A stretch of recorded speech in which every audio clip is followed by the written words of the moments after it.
Pouncer always behaved in a manner that seemed to convey some sort of greater understanding than what we would normally afford an animal. I understand that when most people saw Pouncer, they just saw another scraggly animal. But to me his decisions seemed deliberate and carefully chosen, as if he possessed some sort of awareness of his actions. But I suppose I only saw that in Pouncer because I was younger then and didn't know any better.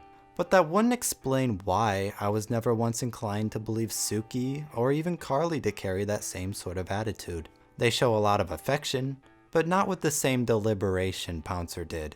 I was once so convinced that Pouncer was an intelligent creature that very early one summer morning, I brought him inside, which I wasn't supposed to do, but did because I felt a very strong urge to save him. You see, Pouncer had never heard the good news of the gospel of Jesus Christ, and so I felt it necessary to teach it to him so that he might be saved. I'm not too sure whether he listened carefully or not, though.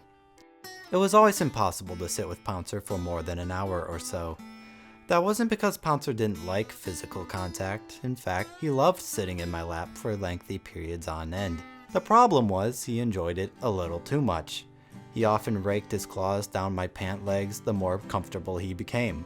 I could only tolerate so much pain. Now, Pouncer was never a high-maintenance cat.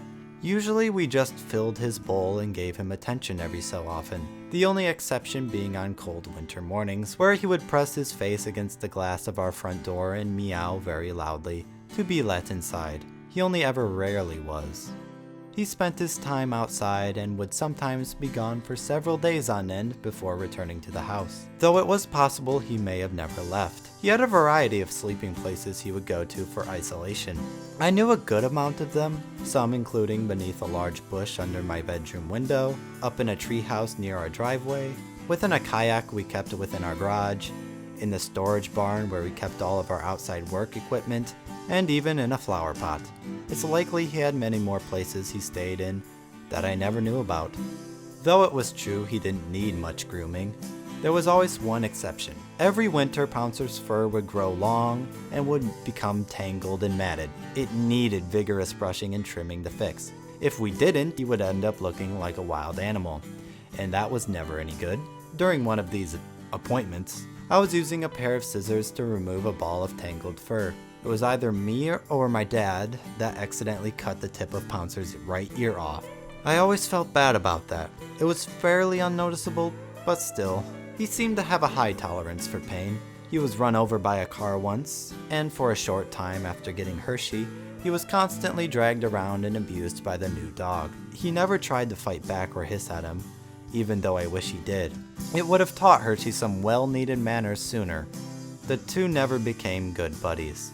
At the most, they accepted the presence of the other, and soon of the new dog Chase, but they never willingly cuddled together or anything of that sort. The one exception to this rule being during the cold winter days, when all the animals were forced to put up with each other and cuddle together to conserve heat. Though I suppose Pouncer was never an aggressive creature to begin with. I don't really recall him hunting all that often, and only once did he ever attack me. That incident occurred one afternoon after preschool, where I was outside minding my own business until Pouncer chased me back indoors. It seems rather silly to be scared of a cat, but back then Pouncer was pretty big in comparison to myself, and as said earlier, his claws were very effective.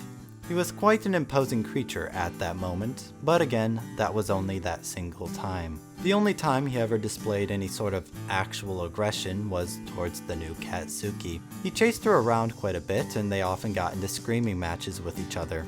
Though they did eventually reach a level of tolerance for each other, the fights never truly stopped until Pouncer was gone. It was 5 years ago now, on this day, that Pouncer passed.